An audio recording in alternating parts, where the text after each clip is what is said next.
Yeah, let's go Knicks, baby. Wembenyama, yo mama, Knicks in 6. It's called Matt's Matters, because it matters. You heard? Well, hear it. Right here, every week on Matt's Matters. What is up, everybody? We are back for another episode. Season 2, episode 9. You know, I didn't do an episode last week because I was on vacation. And yeah, but we're back. And you know, there's a lot of stuff going on in the world right now. But that doesn't matter. Because you know what? For once, we can just forget about all that. Because if you're a New York Knicks fan, you don't care about anything except for the Knicks. The Knicks made their first NBA final since 1999, bro. Since 1999. And this is the first time in 11 years that a team I root for has made a championship. The last team to do it was the New York Mets in 2015, and they ended up losing that series.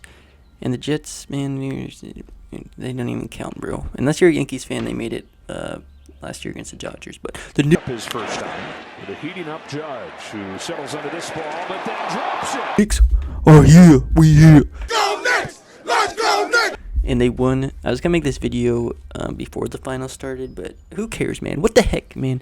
New York is back, baby. We're back, and we're just gonna break down how the Knicks got here, because you know a lot of the fans, you know, I mean, when I was growing up, I was not really the biggest Knicks fan because they freaking sucked. Like they really, literally sucked, and they were so bad you couldn't even watch. So I was more locked in on baseball and football back then. And then in 2020.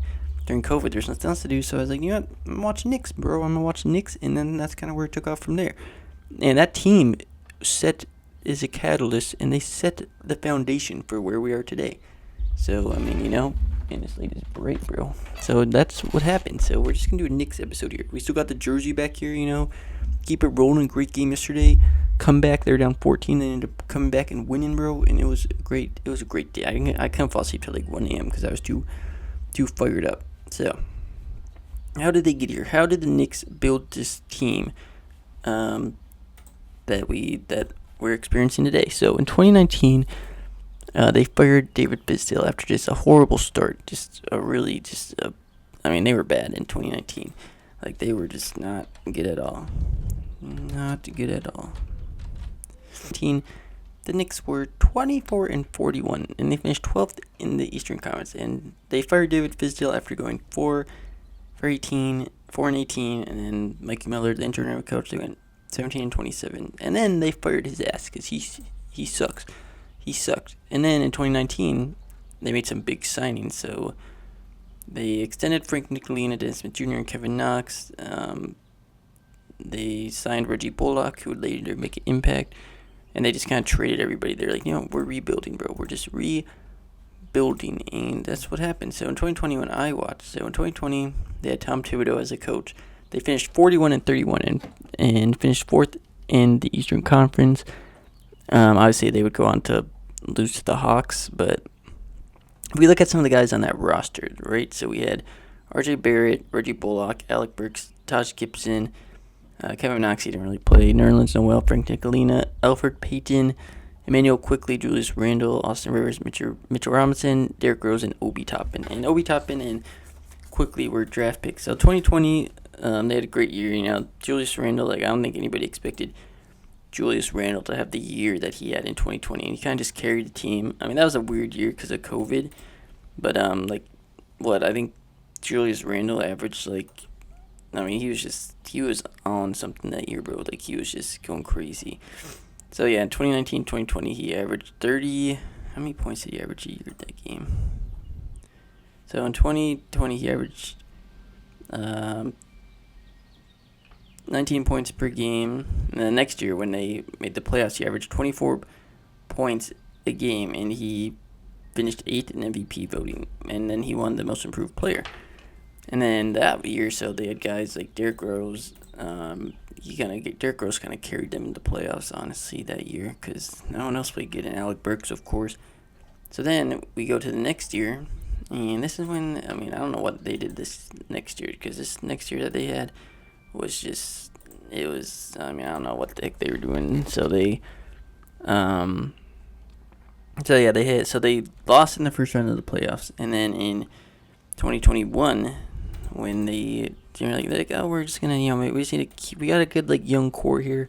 We're just gonna add some new pieces, and it did not work out. They went 37-45, and they finished 11 in the Eastern Conference after just making the playoffs. So it was bad. I mean, they had the two signings that they made that were not good was Evan Fournier and Kemba Walker, and they did not play good. But they still, and then they added some pieces. They added Quentin Grimes, Miles McBride, and they still had, like Derrick Rose. He was kind of declining. They had Jericho Sims on that team. And that year was just kind of a lost year. So then we go to 2022. And when they hired Leon Rose, that's when they got Tom Thibodeau. Obviously, they hired him, and it was kind of just like a meh hire, like whatever, like not much. But then they extended like Julius Randle. Then of course they got Evan Fournier, and that just did not work out, and he just ended up never playing, and it was just it was a weird, very weird situation. So then we go to 2022. So they re-signed R.J. Barrett, and this team was good. So they signed Isaiah Hartenstein, Mitchell Robinson extension, and then they acquired Jalen Brunson. And then they traded Nerlens Noel and Alec Burks to the Pistons. They waived Todd Gibson.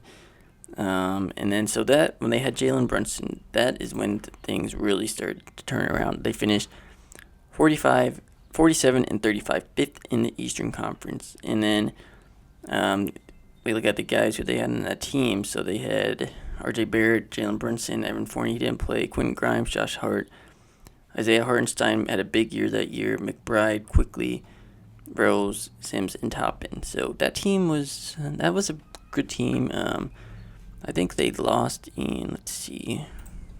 So they made it all the way to the playoffs that year, and they just, I don't know what happened. So I think they made it. Okay, so they beat the Cavs first round, and second round they lost to the Heat, who ended up going to the championship that year. So that was just a frustrating year, but it was a stepping stone after they made the playoffs in 2020, did not make it in 2021, and then they made it the year after that. So then we go to 2023, 2024. We're just following the line. So how did the Knicks get here? So 2023. So this is when the moves started moving. So they signed Todd Gibson again.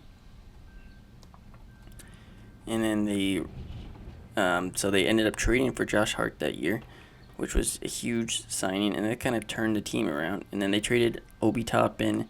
They signed Dante DiVincenzo. Obviously, that team was just that was a great team. And I think that's the same year they traded for OG Anunoby too, if I remember correctly. So then we go to so this year they they're stepping a little farther. They beat the Sixers, and then they ended up losing to the Pacers, which was that was a tough series, bro. That was tough, man, when they lost to the Pacers, bro. Because that year they finished 50 and 32, and they were second in the East. And I mean, they were just firing on cylinders. So this team was deep, bro. Like if this team would have stayed healthy, man, it would have been something special. Because they had Julius Randle, all right, and then they had OG. That's this year they acquired OG Anunoby.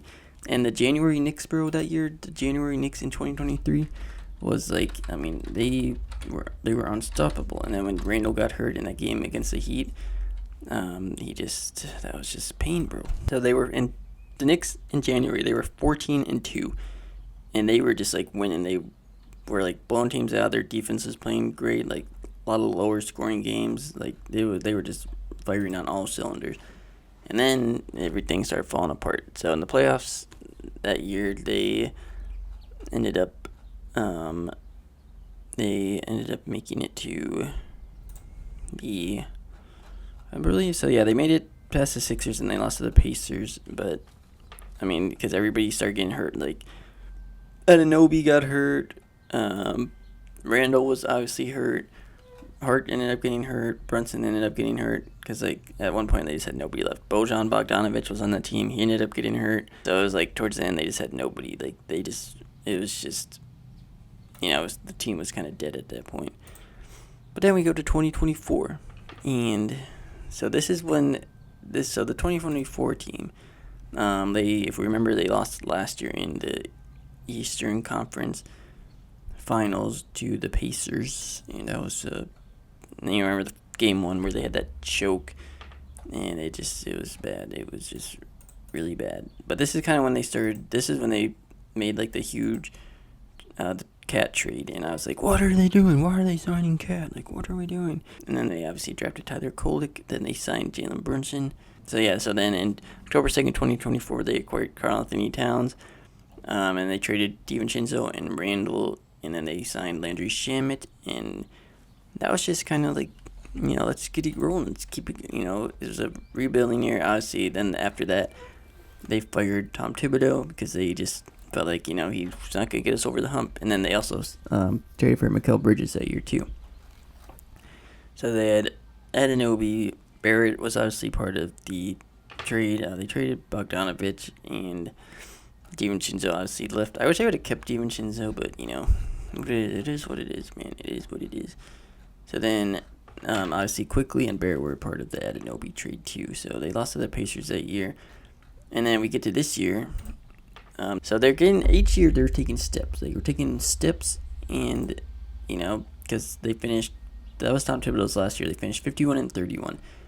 And, they had Anunoby, Bridges, Brunson, Hart, McBride, Payne, Robinson, Shamet, but he didn't really play much less at that point. And, they just didn't look, they just looked lost, bro. They just looked lost. So then we go to this season, and they ended up hiring Mike Brown. Who let the dogs out? Woo, woo, woo. Who let the dogs out? Woo, woo, woo. And remember, they were like asking, oh man, we're just gonna interview all these different coaches, and we're just gonna, try to take a coach from another team. And it was a mess. It really was a mess.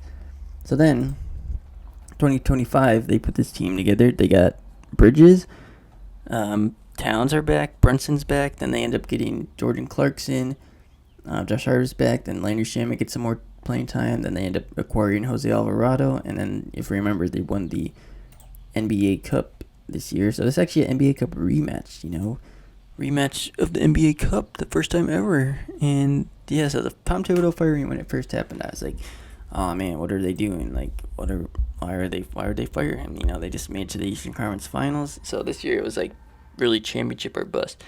And then when you get to the playoffs, they're just destroying every team. So the Hawks series, when they got down 2-1, I was like, bro, like, this cannot be happening. This cannot be happening, man. They're really down 2-1 to the freaking Hawks.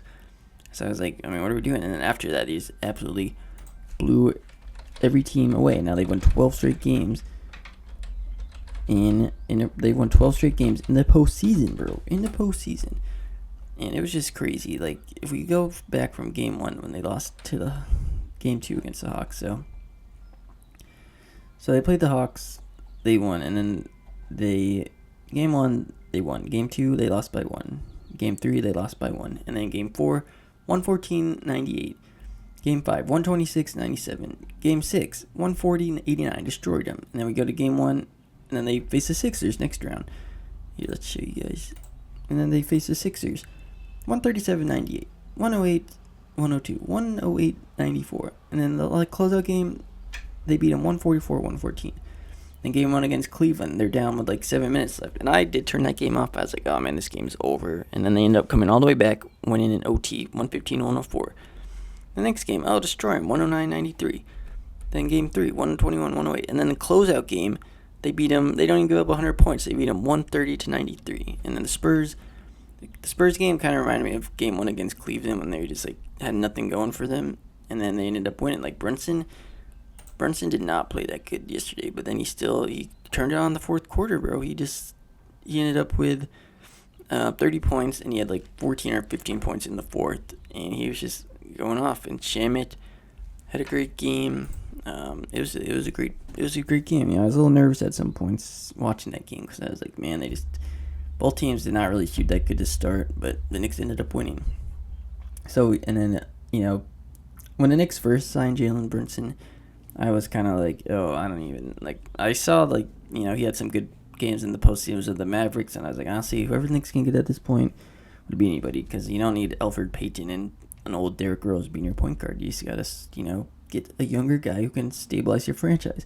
And they had Rick Brunson, who was obviously... You get there, you got to jump. Tie your goddamn shoe. Every time you come out here, I tell you to tie your shoe. the assistant coach, so father-son duo type of thing. So I honestly did not think he would be this good. I don't think anybody thought he would be this good. But the Knicks are finally in the championship, and honestly, it just feels unreal, man. Like I just couldn't go. I literally stayed up till like 1 a.m. yesterday because I was so fired up. But game by game, I don't like to jinx it, touch the money, anything like that. But it's really happening. The Knicks are now 3 wins away from the NBA, from their first championship in 52 years, whatever it is. I wasn't even alive then. I wasn't even alive the last time the Knicks made the championship. And they had that like little 2013 type run where they ended up losing to the Pacers. But then they've had some heartbreaking postseason losses. Like the first year they lost to the Heat, I was like, oh, all they had to do is beat the Heat. Lost, and they lost to the Pacers a bunch. So this is their time, man. And we were worried about them playing the Celtics. And then every time the Knicks beat someone, they're like, oh, they beat them because that team stinks. Well, what are they going to say now, man? We just beat the Spurs game 1 at home in these 7-game series. If you don't have home court advantage, it's crucial to steal 1 game on the road. And the Knicks did that yesterday. So game 2 will be Friday night. And that's going to be, I don't care about sleep, bro. Because I have to work at 6 a.m. on Saturday. But I don't care. Because I'm staying up to watch the Knicks. And there's a lot of stuff going on in the world, but who cares? Because we're Knicks fans. All the Knicks fans.